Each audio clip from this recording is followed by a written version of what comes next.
जीवित हो गया है। परमेश्वर की स्तुति हो। God is God of great glory because He destroyed those who have no fear of God. जैसा कि हमने पढ़ा निर्गमन में 15 अध्याय उसके 1 से 2 पद और 19 से 21 पद में परमेश्वर ने उनको नाश कर दिया जो परमेश्वर का विरोध कर रहे थे और परमेश्वर के लोगों के विरोध में खड़े हो रहे थे।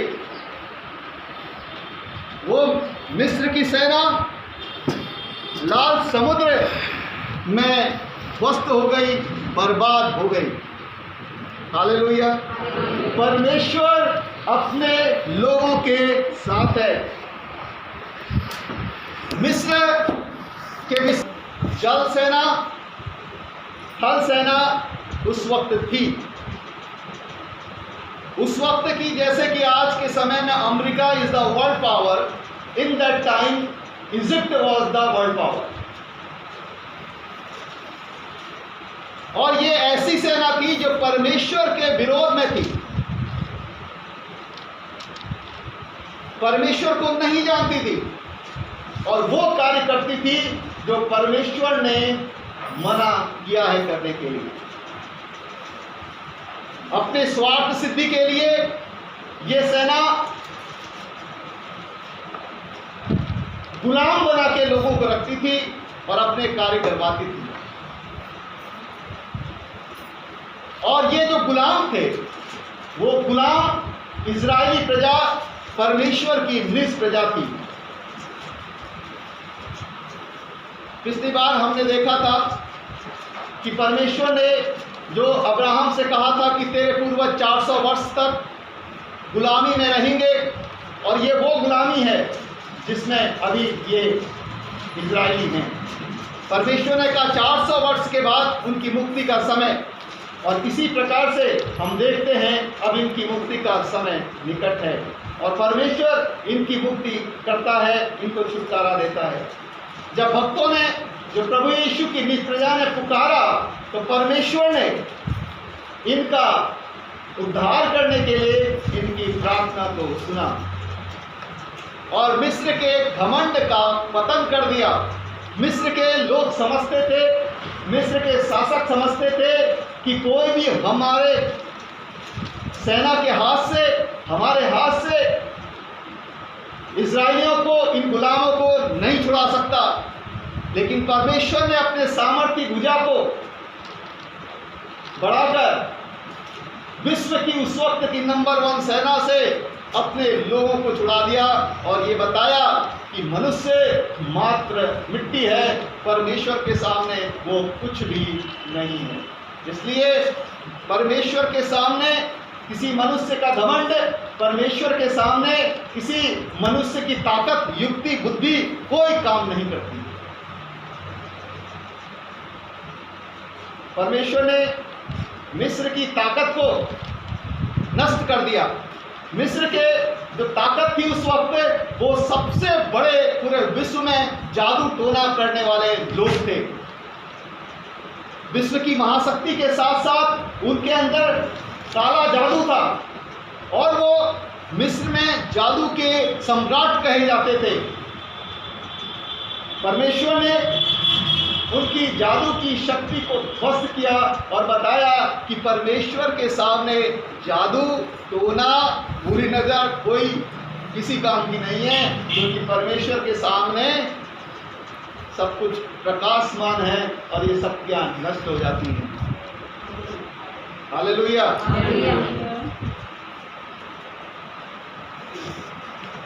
और इसीलिए परमेश्वर ने उनके घमंड को नाश करने के लिए, उनके जादू टोने को नाश करने के लिए उस लकड़ी से एक सांप बनवाया और उनके जादू के बनाए हुए सारे सांपों को उठा लिया।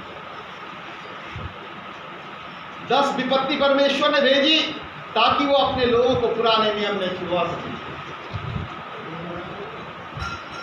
मिस्र की गुलामी से परमेश्वर ने अपने लोगों को छुटकारा प्रदान किया और जो काम असंभव था, लाल समुद्र को 2 भाग करवा के परमेश्वर ने उस लाल समुद्र के बीच में रास्ता निकाल दिया और जल कांच की भांति एक दीवार के रूप में दोनों तरफ फैल गया।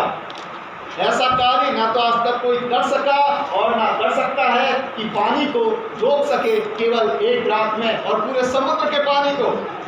और उसके बीच में से इजरायली लोग चले गए। लेकिन जब मिस्र के लोग पीछा करने लगे, अब तक क्यों नहीं पीछा कर रहे थे? क्योंकि जो मिस्री लोग थे और इजराइल लोग थे, उनके बीच में अग्नि का खंभा आ गया था।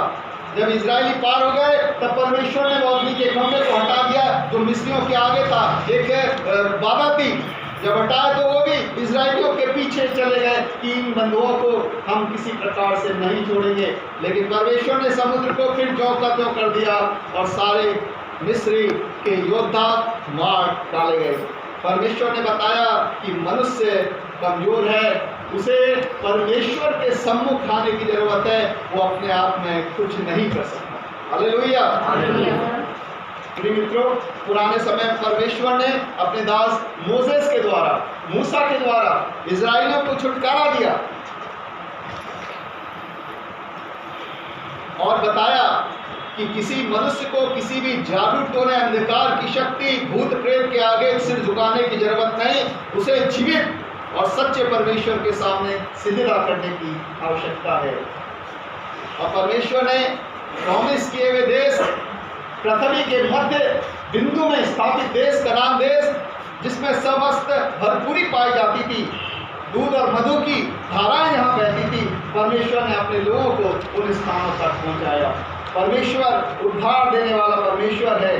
परमेश्वर उद्धार देता है, वह महामहिम परमेश्वर है। जिसे चाहता है वो उसे धूल में से उठाकर चट्टान पे खड़ा कर देता है। और वो कोई जो परमेश्वर का विरोध करता है, परमेश्वर उसे चट्टान पे भी वो खड़ा होगा। वो दुष्ट तो उसे भूमि में पटक कर और अपनी सामर्थ्य दिखाने के लिए और सही मार्ग में बने रहने के लिए योग्य बना सकता है। हालेलुया।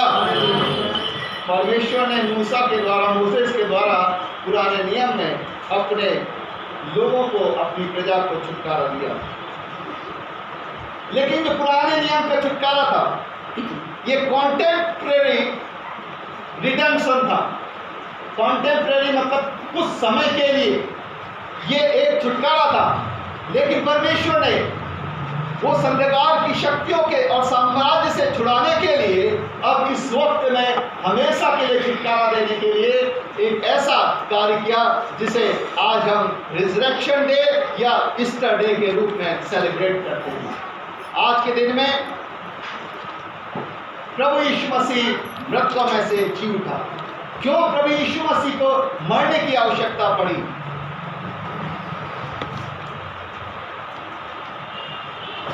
पुराने समय में जब मनुष्य मन से, वचन से, कर्म से पाप करता था, वो भी गलतीवश, भूलवश जो पाप होते थे उनके लिए उसे बलिदान चढ़ाना पड़ता था। लेकिन और बार बार करना पड़ता था ये प्रथा को। लेकिन अब नए नियम में परमेश्वर ने इस प्रथा को दूर करने के लिए अपने इकलौते पुत्र वचन को, अर्थात यीशु मसीह को इस संसार में भेजा और उसने आपके लिए और मेरे लिए अपना पवित्र बलिदान दिया और वो हमारे लिए कुर्बान हुए। अब प्रभु परमेश्वर ने कहा कि किसी को बार बार रक्त बहाने की जरूरत नहीं है जानवरों का। मैं अपने इकलौते पुत्र को भेजता हूँ ताकि वो सबके लिए बहा दे।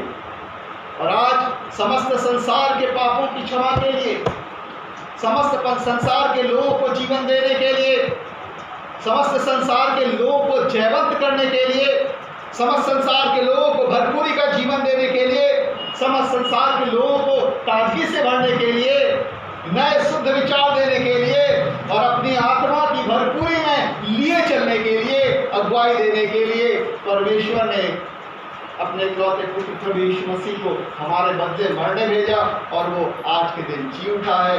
क्यों? क्योंकि मरा हुआ कभी किसी की मदद नहीं कर सकता।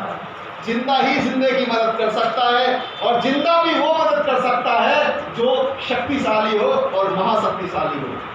हमें जीवन देने के लिए किसी शक्तिशाली की नहीं, महाशक्तिशाली की आवश्यकता थी और वो सिर्फ प्रभु यीशु है जो परमेश्वर का वचन है, इसने समस्त संसार केवल कहने मात्र से बना दिया, मनुष्य को अपने श्वास के द्वारा बनाया। वो परमेश्वर है जो हमें जीवन देने के लिए तैयार है। यीशु जी उठा, सचमुच प्रभु यीशु मसीह जी उठा है, ताकि हम जिंदों की वो मदद कर सके और हम उसके जीवन को अपने लिए लेकर आगे बढ़ सके। बहुत से लोग कहते हैं, कैसे मान ले साहब कि प्रभु यीशु जी उठा है और आज भी जिंदा है? बहुत से लोग क्वेश्चन रेज करते हैं। बाइबल बताती है, अगर आप मत्ती 28 अध्याय उसके 1 से 8 पद में देखेंगे, मरकुस 16 अध्याय 1 से 8 पद में देखेंगे, लूका 24 अध्याय उसके 1 से 12 पद में देखेंगे कि जिस कब्र में यीशु मसीह रखा गया था वो कब्र खाली थी। यीशु मसीह जी उठा था, और खाली तो हो सकती है किसी भी प्रकार से, वो कब्र खाली थी क्योंकि यीशु मसीह जी उठा था। और यीशु मसीह जी उठकर मरियम मगदलिनी को दिखाई दिया और पतरस और यूहन्ना को भी दिखाई दिया। हालेलुया। ये प्रमाण था कि प्रभु यीशु जी उठा है। मरियम मगदलिनी पर प्रभु यीशु ने अपने आप को प्रकट किया था, यूहन्ना 20 अध्याय उसके 12 और 14 पद में। चेलों पर भी प्रभु यीशु ने अपने आप को प्रकट किया था, यूहन्ना 20 अध्याय 19 से 23 पद के अंदर। थोमा पर, जो चेलों के बीच में उस वक्त नहीं था, उसने कहा, मैं विश्वास नहीं करूंगा कि यीशु मसीह जी उठा है, भले मैं उसका चेला हूं, जब तक मैं उसके छिले हुए हाथों में अपनी उंगलियां घुसेड़ करने देख लूं या डाल करने देख लूं। प्रभु यीशु उसके बीच में आए बाद में और कहा, हे थोमा, ये देख मेरे हाथ छिले हुए, डाल अपनी पंजर। वो कहता, हे प्रभु वहां पर कहते हैं, तू तो देख कर विश्वास करता है, धन्य है वे जो बिना देखे मुझ पर विश्वास करते हैं। और भी यार, जिन्होंने प्रभु को अब तक नहीं देखा लेकिन उस पर विश्वास करते हैं, परमेश्वर हमें, प्रभु यीशु हमें एक पर्सन ऑफ ब्लेसिंग्स कहता है, ब्लेस्ड पर्सन कहता है, धन्य लोग कहता है, आशीषित लोग कहता है।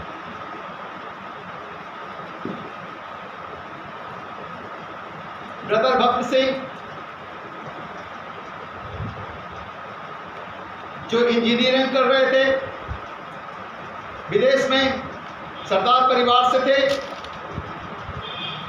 परमेश्वर ने उनसे बातचीत की, उन्हें बचाया और वो जीवन भर प्रभु के सच्चे सेवक बने रहे और उनके द्वारा बहुत सैकड़ों कलीसियाओं की स्थापना हुई देश में और विदेश में। प्रभु ने जो जिंदा है उनसे बातचीत करी, उन्हें दर्शन दिया और वो एक सच्चे प्रेरित बन गए। ये वर्तमान समय की बात है, ज्यादा लंबी समय बात नहीं है, 15-20 साल पुरानी बात है। प्रियो, मनुष्य जब बचाया जाता है, एक व्यक्ति, एक पापी जब बचाया जाता है, चाहे वो किसी भी धर्म जाति का हो, क्योंकि धर्म जाति इंसान ने बनाए हैं, परमेश्वर तो आपको सिर्फ परमेश्वर से मुलाकात करवाता है, वो कोई धर्म जाति नहीं बनाता। धर्म जाति हम बना लेते हैं अपने अपने कैटेगरी के अनुसार। जब उसने प्रभु को जाना, जब कोई व्यक्ति प्रभु को जानता है तो उसका जीवन बदल जाता है। वो कहता है, यीशु अब मैं नहीं रहा, मुझ में अब आप जिंदा हैं, मैं आपके लिए जीऊंगा। ब्रदर भक्त सिंह, साधु सुंदर Singh, doctor Anand Kumar Chaudhary, Robert Rodrick,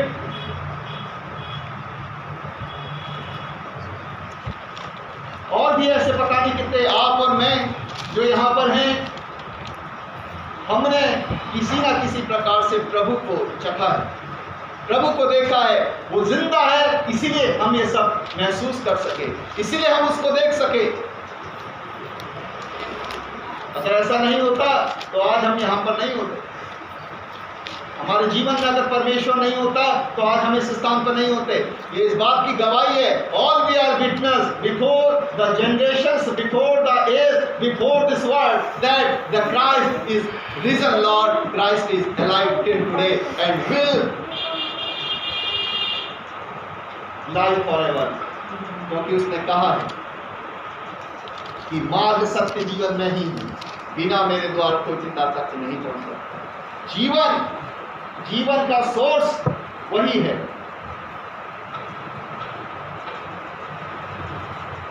प्रभु यीशु जी उठने के बाद 40 दिनों तक अपने चेलों के साथ रहे।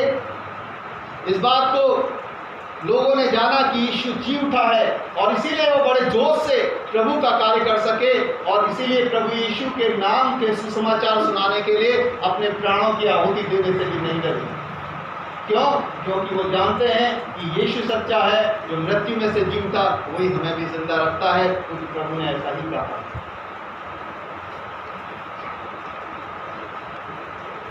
साइंस से इस बात का रिपोर्ट करती है कि प्रभु यीशु मसीह जीवित परमेश्वर है। जिस कफन में प्रभु यीशु को लपेटा गया था,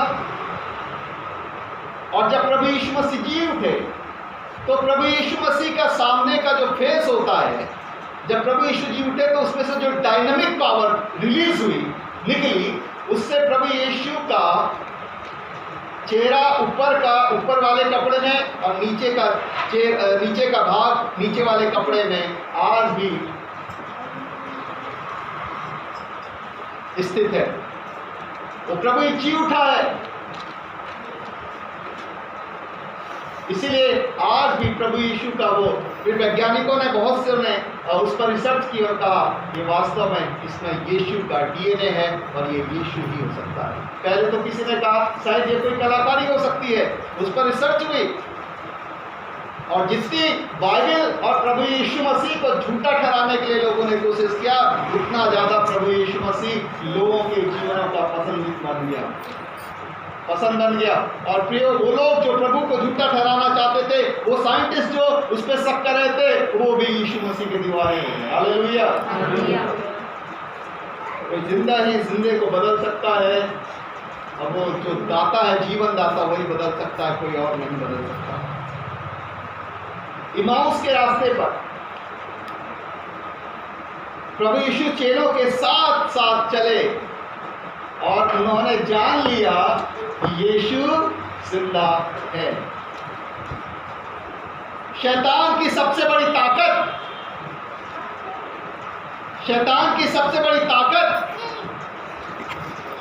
इस संसार की सबसे बड़ी ताकत है मौत।